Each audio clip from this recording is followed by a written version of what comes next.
So I'm going to read you something that I have on our website around technology. And I say to our families, technology is how our children are going to interact with the world. We would be doing them a disservice if we didn't engage them in using technology effectively as a tool and not a distraction. You're listening to the SmartSocial.com podcast. I'm your host, Josh Ochs. This is our District Talk segment where we interview district leaders to learn how they're keeping students safe on social media so those students can someday shine online. Now, let's get back to the interview. Well, I'm Dr. Matt Gehrett. I am the Education Technology Director at Dinuba Unified School District in Dinuba, California. And we have about 6,600 students. We're in the rural part, Central California, and we have about 10 schools. So that is where we're from, and that's me. My name is Jeff Thake. I am the superintendent of the Aberdeen School District number 5 in Aberdeen, Washington. We're out in the Pacific Northwest, right off the ocean, about an hour and 40 minutes south of Seattle. We have 8 schools and approximately 3,100 students who we serve. Hi, I'm Shelly Viramontez. I am the superintendent of Campbell School District, a bit of a misnomer since most of my schools are in San Jose, California. So we have about 6,100 students. We are a TK through 8th grade district, and we have 12 schools, 8 elementary, 2 comprehensive middle schools, and 2 TK through 8th grade schools. What advice do you have for other districts who might be struggling with issues related with student social media use? Do you have any guiding principles, any suggestions, or maybe just some ideas that they could think about? Well, I would say, first of all, don't give up. As I said before, it's a community thing. And it's really easy to say, only this many people came to my session, or only a handful of kids are using social media effectively. But I think the first thing is don't give up and keep trying. Don't leave the conversation behind. So I would say that would be the first thing. I think secondly, with any type of technology inside the classroom, including student phones, it's a classroom management issue. And so if you can improve classroom management and engagement, then your problems will go down. Whether it's kids misbehaving in any ways, it's the same thing if they're misbehaving online or with social media or with their technology tools. So the more you do in classroom management, the better I think you're going to have this inside the classroom. Now, what they do at breaks, what they do, at home, those things are going to take parental involvement and community change. But as far as in the classroom, it's just another classroom management issue. And so the better you are at classroom management, the better it'll be in the classroom. It's an ongoing process. My advice to other districts is don't settle for, okay, we solved this problem, now we're going to be fine, because you always have to be forward thinking. People who misuse technology, they always seem like they're a few steps ahead, and there's always something new that we need to address administratively on a safety and security platform. So we always need to make sure we're aware. There's an awareness. Digital citizenship is something we take very seriously as well. Acceptable usage policies. We need to make sure we're constantly evaluating, safe usage of social media. And if there is something like what I described to you on that Sunday morning, the day after our homecoming week at our high school, we need to act accordingly and take those matters very seriously. So I'm going to read you something that I have on our website around technology. And I say to our families, technology is how our children are going to interact with the world. We would be doing them a disservice if we didn't engage them in using technology effectively as a tool and not a distraction. We are aware of the research linking social emotional well-being and media use, and we are committed to partnering with our parents to support our students engaging effectively and safely through social media. And one of the things that I often say is you can't legislate morality. And so we can't rule this into them, but what we can do is have thoughtful conversations about when it's used incorrectly, the harm that it does to someone else. And I find that our students care deeply. And when they understand that, they tend to change the way they're using the media. Not all of them, but a large part of them. A lot of school districts tell us, hey, getting parent engagement is super important with us. As you've said, we partner with parents. But getting more than 1% of parents to show up to a parent night event or a safety evening or anything, it seems to be a struggle these days because of human nature. It's not the parents' fault. It's just we're all busy. How have you been successful in increasing parent engagement to help keep students safe on social media and keep everybody on the same page with the dialogue? Well, we have a long ways to go to get our enrollment for those types of things to be where I would want them to be. But we are getting to the point where the resources we're providing, Smart Social, is being acknowledged by our leadership. And they are then pushing it out at their sites, not just at the district level. And so, the other day we had a parent night at one of our elementary schools. The principal put it on. I was not involved, using the resources that we have. She had 8 students, our 8 parents show up. So it's not a big amount. It was at least an attempt at our locally instead of just a district-wide event. Slowly our numbers are growing in Smart Social, and that's helpful. But we do have a long ways to go to get that type of involvement that we really want. I think it goes back to don't give up, but also celebrating the small amounts of folks that you're interacting with as well, and just continuing to remind leadership that it's important, that we need to build it into our parent trainings and to other events that we're already doing for parents. So when they're there, if there's breakout sessions that we have for parents, one of them needs to be around social media, and that's what a couple of our elementaries have talked about is they're already going to bring them for a meeting. Then how do we include a piece of that education during that meeting instead of having a separate? Annually, we review our policies and procedures.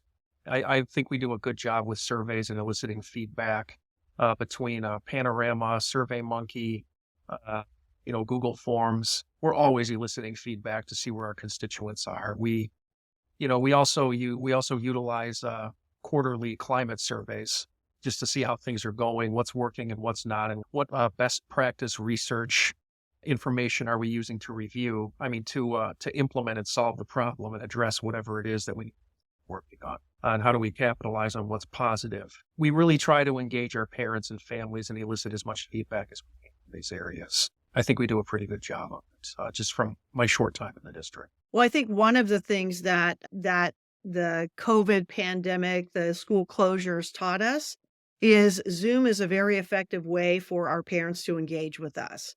And so we've had a lot of success in having Zoom meetings with our parents and Common Sense Media. And that's really more of that awareness level. Parents, did you know? We have community liaisons in each of our schools. So they help get the parents to the meetings. And we found that if the district does a big one, nobody shows up. But if they're sponsored at the school level and there's a lot of buzz at the school level, we get a pretty good group of folks showing up. So that's one way we do that. But then if students have been engaged negatively in the use of social media, then we tell the parents, you need to attend this social media training so that you can better understand how to keep your student from engaging in this kind of behavior in the future. That's interesting. A district level event, it has low turnout, but a school supported event equals a higher turnout. Yeah, basically what I have come to learn over my almost 30 years in education, the farther away you are from the student, the less engaged the parent is. Are there any social media incidents that you might have been able to get in front of or avoid by being proactive? Well, like I said, we had a threat just recently and nothing bad happened. We were able to get the message out. I believe it came though via our police department. So, at least in our community, we were able to track that sooner. I think we have a ways to go still on how do we get ahead of the game? How do we have a system called See Something, Say Something, which is, that many schools have. I do believe that we have got information through that has helped folks with social media issues. That we have a homegrown system at our high school where teachers can go in, and if they sense a social emotional issue, not necessarily always around social media, but other things that are going on with a particular child, they can log it and it sends a message directly to our counselors and to our administration right away so that that child can be moved into an area where they can meet with a counselor and work with a counselor right away. And so we have some of these preemptive things where people will share information. We can take action, but it's all up to individuals doing. Uh, the one that we addressed, that was important. One thing too that in a district, if you do have social media pages at certain building levels, you want to have that oversight to where you have district administration, technology department. We want to make sure that there's a little bit of oversight with that too, so that there's safety and security measures. We have a very, very good working relationship with law enforcement, where if something does come up on social media that that we need to be aware of, or if something happens that could lead to something such as that, we feel like we have a very good agreement with our law enforcement and our administrative teams, our guidance counselors, our staff. I think we do a good job communicating what those expectations are and how to address it appropriately. I would like to think so. I mean, one of the things we have is we have Gaggle, and so that certainly has helped us get in front of some really potential challenging things. So, for instance, if it detects a student writing about self-harm, we've been able to get in front of that, get student counseling, and who knows what something like that prevented. We've also been able to identify bullying incidents. We also have a quick tips line where our students can either text it in, email it in, or call it in if there's something going on and they don't want to be seen talking to an administrator. And so that helps us get in front of things as well. Again, I think being very transparent, like there's a lot of conversation about TikTok right now, right? I'm a big believer if you want to drive, especially adolescents, if you want to drive them to something, make it taboo. And so I'm not going to make TikTok taboo. I have a student advisory council. And so when we're talking about effective use of social media, I want to find out, how do you use social media? I had this conversation about a month ago. I said, I don't get Roblox at all. Like, what is it about that makes it fun? And then the kids were explaining to me why it's fun. And they knew that the dangers of, well, sometimes people will come into the game, and you may not know who they are. And so you have to be really careful about that. So we had a little conversation about, I said, I'm really happy that you know that and that you don't engage with people that you don't know who they are. So I think that's part of it too, is our kids, by the time we get on something, they're getting off. That's what my nephew told me. He said, no, by the time you guys are on, we've already left and we're on to the next thing. So I think we're missing out if we're not engaging our students in what is the attraction of that particular platform, or what does that platform do? And I don't think most of our students are trying to be sinister. I think they're just being kids. And one of the things that I learned years ago is this technology was not developed with kids in mind. So I think our best bet is really equipping them in understanding how sometimes the technology may be trying to manipulate them, and they're not aware of that. Terrific.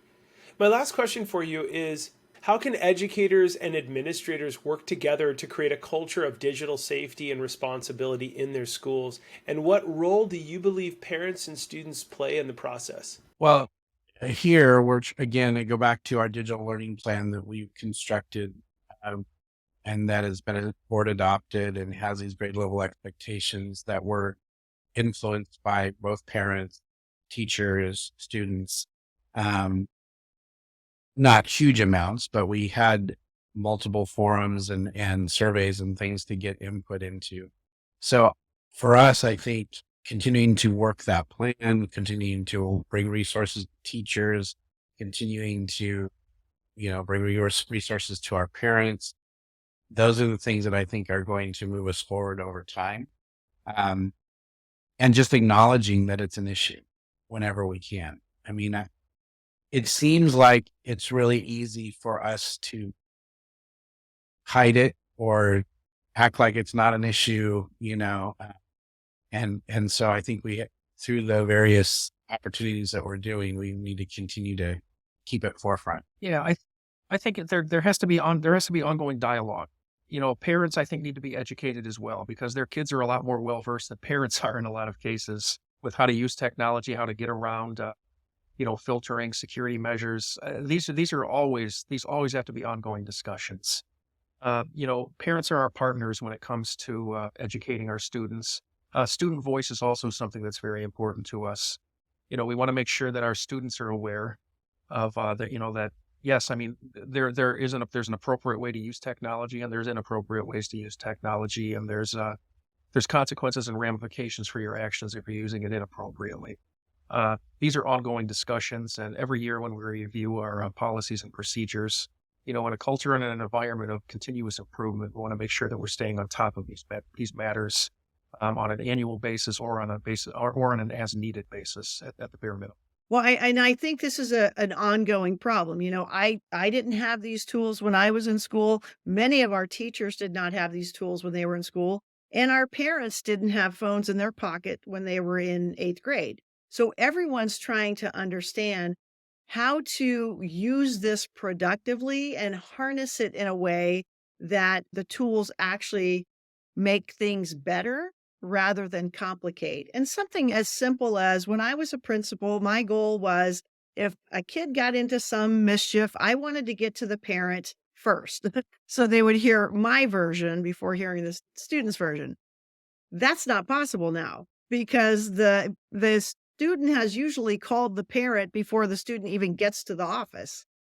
So, and sometimes mom is showing up and the principal hasn't even had a chance to talk to the student about what's going on. So it is kind of a whole new ball game in how we're doing this.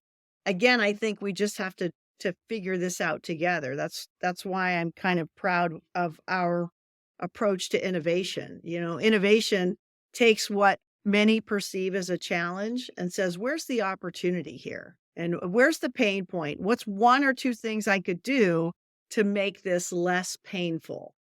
And then lean into that and try to do that. So we're having conversations, like we had a couple of power outages recently, and students actually said, it was kind of cool to not have any devices for that day. So then we said, do we want to do like a tech-free Tuesday or something? But again, we want to engage the students with that conversation. We've talked about, do we want to have lockers where our middle schoolers have to put their phones for the day because we find that they're just more engaged with one another if they're not on devices? But again, I don't believe in doing things to people. I believe in doing things with them. So I will want to talk to our students about the why. So it doesn't feel punitive. So it feels like we actually want you to have a richer experience. Let's experiment with this. Let's try it for 2 weeks and see what happens. Thanks for listening to our smartsocial.com podcast. I'm your host, Josh Ochs. This was our District Talk segment where we interview school district leaders to learn how they're keeping students safe on social media so those students can someday launch into their future by shining online. This episode was brought to you by our smartsocial.com VIP program. It's called the Very Informed Parent Program, which helps you engage your students with teen-led video lessons, stay one step ahead with our premium parent newsletter, and discover hidden features on trending apps on teens' phones and our 54+ live parent and student-friendly events every single year. You can click on the link below to chat with one of our team members if you want a free pass to our VIP program to support your community with our smartsocial.com resources. And if you're a district leader who has a success story, we would love to feature you on a future episode. You can click the links below to reach out. Thanks so much for listening, and we look forward to seeing you on the next episode. Have a great day.